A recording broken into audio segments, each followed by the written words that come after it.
Hello, everyone, and welcome to another episode of Friday Conversations. Today, I'm joined by Emma Cowell, who has recently become a consultant solicitor and, in her words, is paving the way for a legal revolution. So, I'm hoping she's going to tell us all about that. So, Emma, thank you for joining me and come and introduce yourself to everybody. Thanks, Hannah. So, yeah, I'm Emma. I am a recently joined consultant solicitor. I'm originally from Sheffield, now living in Manchester. I got into law from watching a lot of Legally Blonde. I thought I was going to have the pink smart car and the little chihuahua. It hasn't quite turned out that way. I started my legal career at a firm in Sheffield and then moved to Manchester. And then as we were coming out of lockdown towards sort of this time last year, left employed law and looked for other options, became a consultant solicitor, and here we are today. Oh, do you know, I love it because you are a little bit younger than me, Emma. And yeah, I went into it because of Legally. Well, no, I didn't go into it because of Legally Blonde, because actually Legally Blonde came out when I was at university. So yeah, it was more Ally McBeal for me. Yeah, Legally Blonde was the newer version of Ally McBeal, wasn't she? Yeah, yeah, definitely. I still love Legally Blonde though. Still, Yeah. I've had my son watching that too. Uh, but yeah, also not quite like that either. But no, it's really exciting to talk to you today. And we're going to cover lots of things with Emma in today's episode because yes, she is a fairly new consultant solicitor, about 6 or so months into it. She does also work with me, so I will give that. I'll be honest with everybody and in the audience that Emma does work with me, and I'm really lucky to have her. Um, but she's I suppose what we would say is on the more junior side of consultant solicitors. So maybe she'll tell us a bit about that experience as well while we're chatting today. And she's got a lot of other strings to her bow. She's interested in a lot of other things as well. So Emma, tell us what made you decide to leave normal practice. Um, I was at breaking point really. I think the pandemic and the 2 years that had been before that had taken its toll.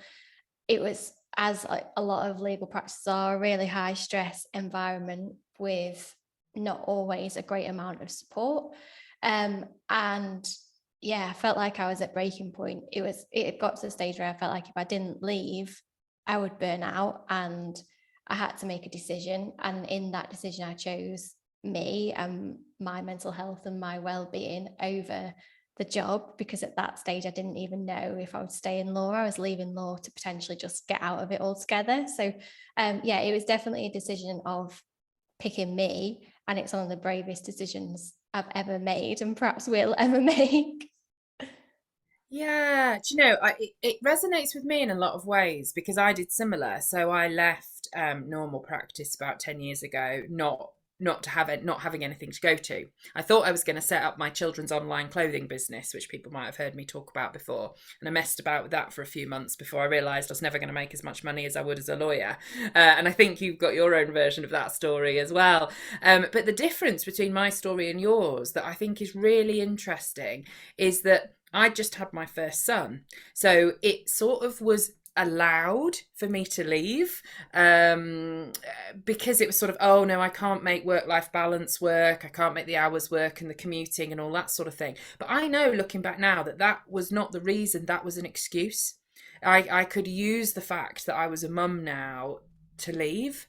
Whereas I don't, I wouldn't have felt I had the permission, if you like, to get out, and yet you did, and that is so brave. It's really good. Yeah, it was really hard because, like you say, it's not the done thing. I was 6 years qualified. I'm just coming up to 7 years qualified now. So I was at the start of my career.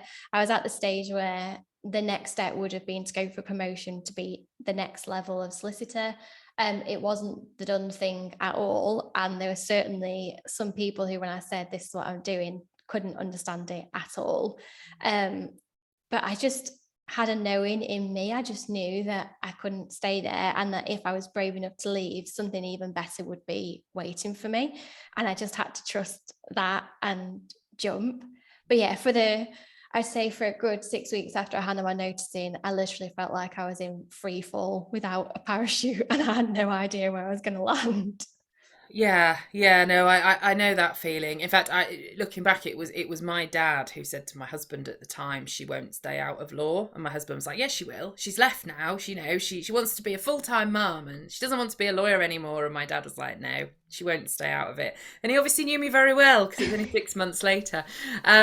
So tell us a little bit about how you found this transition from employed lawyer in very traditional normal firm that you were working at into this consultancy model. How have you found the first, what, 6, 7 months? Yeah, so 7 months in now.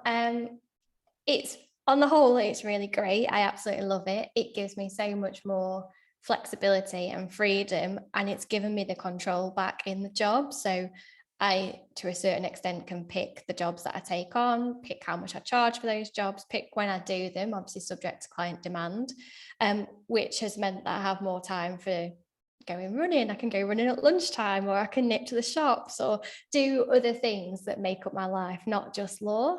Um, it it does take a bit of getting used to, because we're so conditioned to be sat at our desks from 9 till 5:30, 6, 7, whatever time it was, um, and not having someone there that you are holding yourself accountable to essentially has taken quite a lot of getting used to.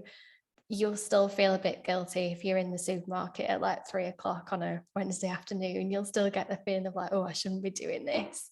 Um, but I've learned so much over these 7 months, from having to start my own business, having to get an accountant in, having to manage my finances, and actually get better at talking about finances as well. So if I don't talk about it, that's how I get paid. So I need to be asking how much I'm getting paid for this job, or I need to be raising bills as soon as matters are finished. Otherwise, I don't get paid. And that is such a huge shift from employed law, where there tends to be a bill fairy that's sorting all that stuff out for you and you don't have much involvement in that. But yeah, it's been great. I'm so glad that I made the decision.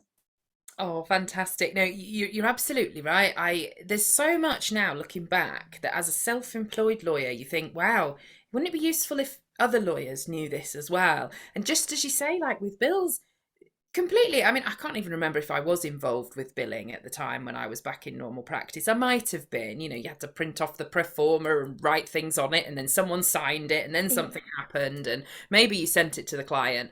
But it was always after the transaction. We were always getting the transaction done, and then at some point later, we might send a bill, and I presume the client paid it. I don't know. I never really got involved in any of that because every month we'd get our salary.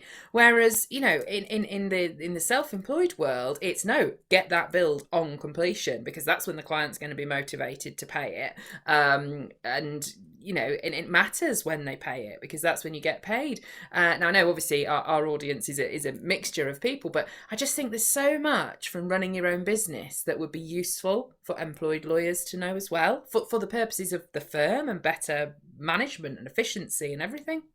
Yeah, 100%. Even like the drive to do business development, I felt as an employed lawyer, it was one of those sort of extracurricular activities where you could get involved if that was your style. But if that wasn't for you, you didn't have to. And that was absolutely fine. You weren't rewarded any better, particularly for doing that or for not doing that.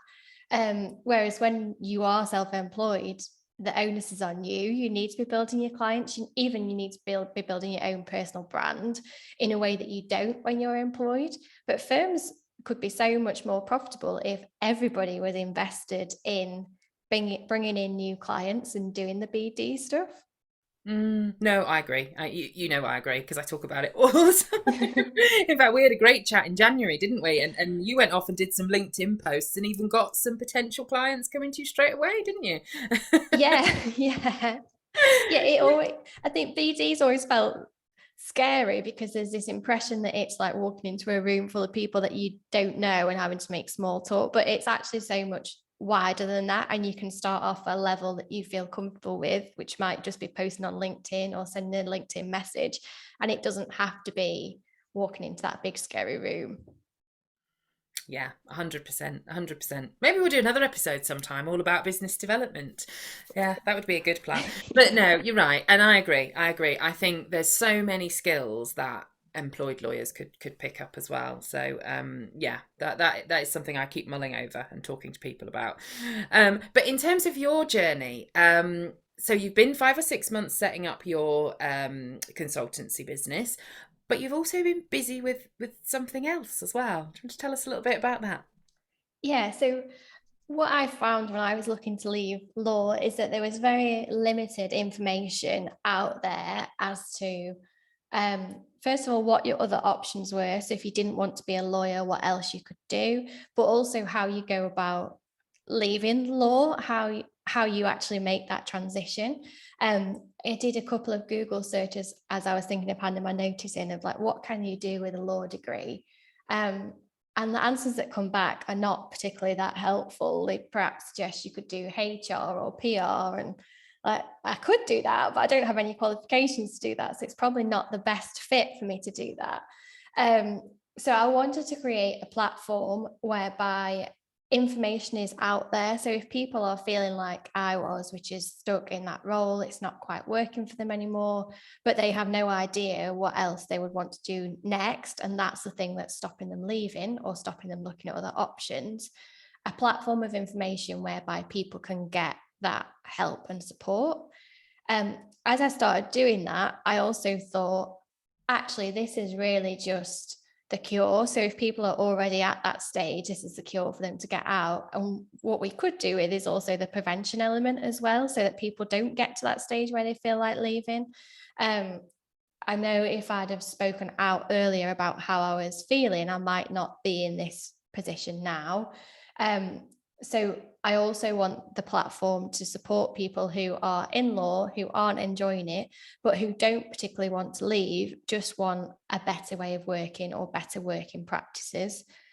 So the website went live on the 14th of February as like a love yourself for Valentine's Day and make a positive change in your career. So tell us what the website is. What's the address? It is lawlifemanchester.co.uk. And it's an information resource partly, so links to YouTube videos or links to external resources, or my suggestions for other alternative careers or ways you can improve your current role, but also acting as a mentoring platform. So there's opportunities to work with me as your mentor, where we can discuss all these things on a one-on-one basis and put a personalised action plan in place for each individual. Oh, that sounds so exciting. Yeah. I wish that had been around 10, 11 years ago when I was leaving as well. Yeah, I wish it was around last year. No, that's brilliant, Emma, and I have no doubt that you're going to get so much take up from that. I really do. I'll make sure it's in the show notes, the address details for people as well, and of course they should find you on LinkedIn as well. But yeah, I think it's so valuable that people feel they've got somebody they can go to just bat ideas around with, because they might be talking to their friends or their family, and I'm I don't know, is it fortunate or unfortunate, I don't know, fortunate enough to be married to a lawyer, and I know you're engaged to a lawyer as well, so in some respects we can have those conversations with them and they get it. But for other people who perhaps don't have lawyers immediately around them in their friends and family, it can be difficult to have that conversation, because I think to the outside world, our profession does look bonkers. I did hear somebody say in a training last year that what we lack in law is a sense of the ridiculous. In any other profession, they would look at us and say, "But that's ridiculous." The hours we might work, and how this competition about, oh, I had a completion until 2 a.m. or I had a completion until 3 a.m., etc. How many hours did I work this week? Oh, I worked 80 hours this week. Any other profession would look at that and say that's ridiculous, but we don't have that. And I think even when you're thinking about leaving it, there's so much of our identity and who we think we are and what we think we are tied up with that title of solicitor, lawyer, whatever it is. And I think it's difficult for other people to understand that. Yeah, definitely. And it's difficult to find someone impartial to talk to, I found as well, because even though my fiance is in law, so does understand the challenges, he also needs someone to contribute to the mortgage. So he's not about to just say, give up your job and don't get paid, because he needs someone paying the mortgage. And the same with my friends. A lot of my friends are also solicitors. So it felt a bit like I was criticizing their career choice as well when I'm saying, actually, this is not right and this is not working. And then when you turn to your family, they don't get it and they say, oh, well, you've worked so hard to get here. Why would you give it all up? You've got a well-paid job. Why could you possibly leave that? They don't see everything else that goes with it. They just see the title and the salary and think you would be mad to leave that. So it's really difficult to find somebody that is impartial, that doesn't care about the bills or about how much time you spent in getting to that position, but who can actually see you as a person and think, for this person, what is the best choice right now? Mm. There you go. That's exactly why people should contact you and have a look at the website. So hopefully they will. But what I wanted to ask you, Emma, because as I said to you, the whole when we set up Friday Conversations podcast, it was all around lockdown. That's when we set it up, and the future of the profession after lockdown. So I'd love to ask you, what were your highs and lows of this whole last couple of pandemic years? Um, so I would say the high for me of the pandemic was pretty much as soon as we went into the first lockdown, I saw it as an opportunity to not do things or continue to do things the same way that they had always been done, just because that's how they'd always been done. So I already started at that stage to review my working hours. I think not necessarily my working hours, but more when I was working and when I was doing the work. Um, I think at the start of the first lockdown, we had a really balmy like April and Easter where it was absolutely beautiful.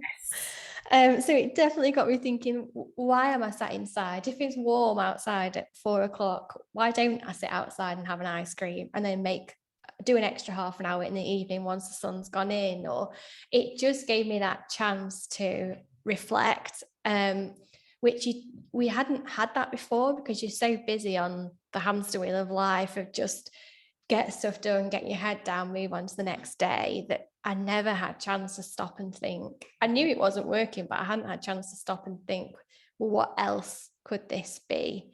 So the high of lockdown for me was definitely just having that breathing space to think, okay, this is not quite it, and what is next? It also came with a bit of a reality check that nobody expected the pandemic, and yet it completely changed our lives. And it was that sense of anything could happen and you've got no idea what's coming next. So why would you sit in something that you're not happy with, if because it might change tomorrow? Why don't you get out and do something better if it's going to make you happier? So that was the high. The low, I would say, was not seeing my family. So my family are all based in Sheffield. So me and my mum had this rule that we never normally go more than like 3 weeks without seeing each other. So all through university, all up until that point, I'd never gone more than 3 weeks without seeing my mum. So, and I think during the first lockdown, I had to go 3 months without seeing her. So that was really hard. I've got a little nephew as well who was changing so much because he was growing, and you could see them on video, but it's not quite the same as being able to go and give them a hug or chat to them properly. So that was definitely a low, but it's made the family times now even better because you appreciate them so much more. Oh, that sounds so similar to my experience in lockdown when my sister had her first baby. So my niece was born, and that was probably one of the hardest things for me. I think I've talked about it on the podcast before, to have I couldn't be with her in the last stages of her pregnancy. I remember meeting her at a service station a week before lockdown because we knew it was coming, and we even kept our distance then to give her some of the baby things from us for her to have. And that was the last time I saw her then until, goodness, 6 or 7 months later. And like you say, I saw the baby through window, through glass, on video, but it was so hard. It was Yeah. so hard. But as you say, the upside is, I mean, personally, with my family, I've never felt closer to them. Never felt closer to them than I do now as a result of all that time not seeing them and making up for it since. Yeah. Yeah. Yeah, and I totally agree with you. Even at the beginning of lockdown, when I was talking to anybody about that, people were asking, what do you think the impact will be on the legal profession? And I said then, do you know what I hope the impact is? That it gives people a chance to think about their life and what they want and get off the conveyor belt, as you were talking about, of just doing the same thing every day, because we're too tired and exhausted to think of anything else, and we don't know any other way. So we'll just keep doing it. And the pandemic gave people that chance to think differently. Yeah, yeah, definitely. I think without the pandemic, I don't think I would have left, at least not at the time that I did leave. That definitely gave me the reality check and the push to say, come on, you've got to take some action now. Yeah, yeah. So what would you say is one of the biggest lessons you've learned as a result of the pandemic, either for yourself or about the legal profession? Um, I would say definitely for myself, but also probably as a wider society point, I am much more social than I previously thought I was. I would have Hmm. definitely labeled myself as a slight introvert, who doesn't get energy from big social situations or from gatherings. But when you spend a lot of time, like what is it, 3 months where you're just in the house with one other person, I definitely realised I needed people. No Yeah. offense to my fiance, he was great, but I need to see more than just him. Yeah. That's interesting, isn't it? I think a lot of people learnt things about themselves in that time as well. Yeah, Yeah. you don't realise how much you miss just having either someone to have a chat with, whether that's in the office or a friend that you could meet or someone to hug you, or you don't realize how much you miss that social contact. So that was a big lesson for me. Yeah, yeah, no, I agree with you. Yeah, there's so many valuable lessons in that time that I hope we take with us. I hope even as we go out into, I hate to use the phrase, but whatever the new normal is going to be, whatever new life looks like, I hope some of those lessons we keep with us. I Yeah, really do. I think we will, because I don't know how we could go through something that was pretty life changing and then forget about it. Yeah, I agree. I agree. Oh, well, thank you so much, Emma. I know we could talk all day about all sorts of things, but thank you so much for coming to join us on the podcast. And I'm going to make sure people have got a link in the show notes to your website. And I would suggest they go and have a look and connect with you on LinkedIn. And who knows? I suspect we'll have another conversation another time. But thank you very much for coming to join me. Thanks, Hannah.